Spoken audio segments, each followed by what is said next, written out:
बिस्मिल्लाहिर्रहमानिर्रहीम। बेटे आज के इस चैप्टर का जो सेकंड लास्ट टॉपिक है हमारे पास वो है फ़ोटो रिस्पायरेशन।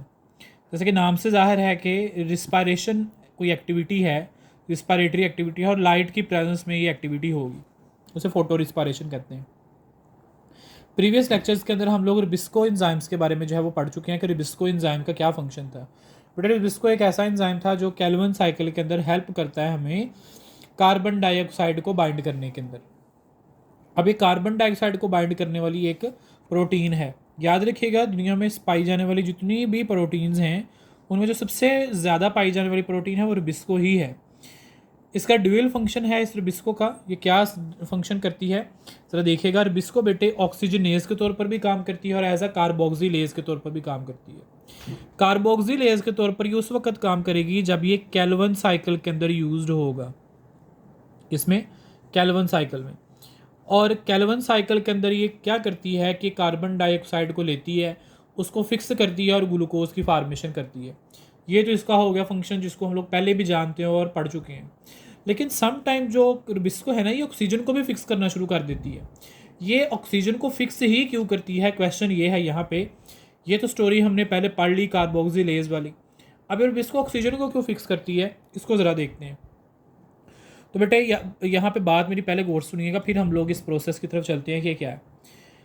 दिन के वक्त जब सूरज की रोशनी बहुत ज़्यादा होती है और प्लांट्स जो हैं वो अपनी फोटोसेंसिस को बहुत ज़्यादा कह लें कि वो कर रहे होते हैं, तो सम टाइम ऐसा टाइम भी आता है कि जब बहुत ज़्यादा स्टोमेटा ओपन है और वाटर का लॉस बहुत ज़्यादा हो रहा है, तो प्लांट अपने स्टोमेटा को क्या कर लेंगे बेटे, क्लोज़ कर लेंगे। जैसे ही प्लांट अपने स्टोमेटा को क्लोज करेंगे तो पौधों के अंदर जो है वो आपको पता है जो बनने वाली ऑक्सीजन है वो बाहर नहीं आ सकेगी। अब जैसे ही वो ऑक्सीजन जो फोटोसिंथेसिस के दौरान बेटे डे टाइम पे बन रही है वो वाली ऑक्सीजन अब बाहर नहीं आ सकती, जिसकी वजह से पौधों के अंदर ऑक्सीजन की कंसनट्रेशन क्या कर जाती है, इंक्रीज़ कर जाती है। जब प्लांट्स के अंदर ऑक्सीजन की कंसनट्रेशन इंक्रीज़ कर जाती है तो उस वक्त ये साइकिल जो है वो स्टार्ट होता है। तो अगर कोई पूछे या कोई क्वेश्चन आपको इसमें से रीडिंग में से आएगा कि का जो रिबिस्को है ये ऑक्सीजनेज के तौर पर कब रिएक्ट करती है, ऐसा क्या होता है कि प्लांट्स फोटो रिस्पायरेशन की तरफ मूव करना शुरू करते हैं। तो यहाँ पे देखिएगा कि कैल्विन साइकिल को हम लोग पढ़ चुके हैं कि कैल्विन साइकिल के दौरान जो है प्लांट्स में जो है रिबिस्को जो है वो करता है, अपना फंक्शन करता है। और वो फंक्शन क्या करता है कि वो कार्बन डाइऑक्साइड को फिक्स करता है। लेकिन यहाँ पे बेटे क्लोरोप्लास्ट आपको पता ही ऑर्गेनेली है, मैंने आपके सामने क्लोरोप्लास्ट दिखाया है क्योंकि पौधों में फोटोसिंथेसिस क्लोरोप्लास्ट के अंदर होती है, इसलिए ऑक्सीजन भी आपको पता है जी क्लोरोप्लास्ट बन रही होती है और वहाँ से वो रिलीज़ होती है ताकि हम उसको इस्तेमाल कर सकें।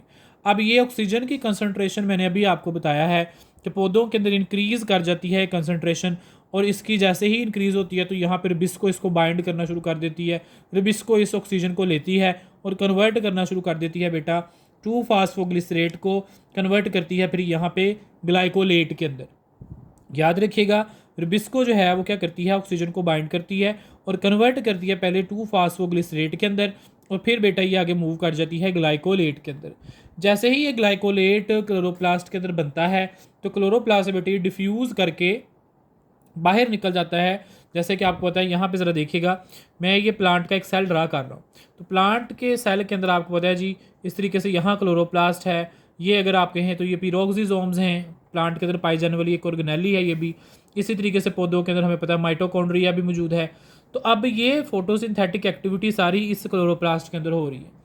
अब क्लोरोप्लास्ट से बनने वाली जो ऑक्सीजन है सारी वो अब निकल के, क्योंकि वो जहाँ पे ऑक्सीजन बाइंड कर दी गई, ऑक्सीजन को कन्वर्ट किया गया फास्फोग्लिसरेट के अंदर और ग्लाइकोलेट बनाई गई, ये ग्लाइकोलेट यहाँ से निकल के डिफ्यूज़ कर गई जी किसके अंदर, पीरोक्सिसोम्स के अंदर। अब हम इस ग्लाइकोलेट को लेके बेटा पीरोक्सिसोम के अंदर आ गए। अब ये पीरोक्सिसोम क्या करती है कि इस ग्लाइकोलेट को लेती है और कन्वर्ट करती है ग्लाइऑक्सिलेट के अंदर। बेटा ग्लाइऑक्सिलेट भी ग्लाइकोलेट की ही एक शक्ल है। यहाँ पे ऑक्सीजन का मालिक्यूल फिर आएगा और यहाँ पे वाटर के मालिक्यूल को रिलीज़ करवाएगा। यहाँ पे वाटर का मालिक्यूल रिलीज़ होगा, ऑक्सीजन तो पहले ही वाफर मकदार में सेल में मौजूद है, तो ऑक्सीजन आती जाएगी तो यहाँ पे ग्लाइकोलेट को कन्वर्ट करती जाएगी ग्लाइऑक्सिलेट के अंदर। ये ग्लाइऑक्सिलेट बेटा ये सारे अनस्टेबल मालिक्यूल्स होते हैं, ये बहुत जल्द कन्वर्ट हो जाती है फिर बेटे आगे ग्लाइसिन के अंदर। अब ग्लाइसिन क्या है, ग्लाइसिन पौधों में बनने वाला एक अमाइनो एसिड है। मैंने ए लिखा है, that's mean this is a type of amino acid. अब अमाइनो एसिड ग्लाइसिन यहाँ पे बनती है, यहाँ पे एक ग्लाइसिन का मालिक्यूल बनता है, फिर ये प्रोसेस फिर से रिपीट होता है कि यहाँ पे ये वाली जो चीज़ थी, एक ग्लाइकोलेट आया, ग्लाइकोलेट आगे पिरोक्सिसोम में गया, उसने आगे बेटा ग्लाइकोलेट को ग्लाइऑक्सीलेट में कन्वर्ट किया, फिर आगे ग्लाइसिन में कन्वर्ट हुआ। अब ये ग्लाइकोऑक्सीलेट से ग्लाइसिन जब होता है, एक दफ़ा ये प्रोसेस हुआ तो एक ग्लाइसिन बना, ये प्रोसेस दोबारा रिपीट हुआ तो दो ग्लाइसिन के मालिक्यूल यहाँ पे हमारे पास बन चुके हैं। ग्लाइसिन भी अब यहाँ पे पिरोक्सिसोम के अंदर ठहरने वाली नहीं है। ये जो ग्लाइसिन है ये यहाँ से निकलती है पिरोक्सिसोम में से और आगे फर्दर मूव कर जाती है बेटे, ये क्या बना हुआ है, माइटोकॉन्ड्रिया। माइटोकॉन्ड्रिया के बारे में आप लोग फेमिलियर हैं, पावर हाउस से सेल का बहुत सारे काम करता है। तो एक काम ये भी करता है कि पिरोक्सिसोम से लेता है बेटा ग्लाइसिन को, और ग्लाइसिन के दो मालिक्यूल्स यहाँ पे बनते हैं तो ये कन्वर्ट कर देता है सीरीन के अंदर। सीरीन क्या है बेटा, सीरीन जो है ये एक्चुअली आपके पास क्या है बेटा, सीरीन एक ऐसा मॉलिक्यूल है कि ये आपको 3 कार्बन वाला ये एक स्ट्रक्चर है, 3 कार्बन वाला स्ट्रक्चर है सीरीन।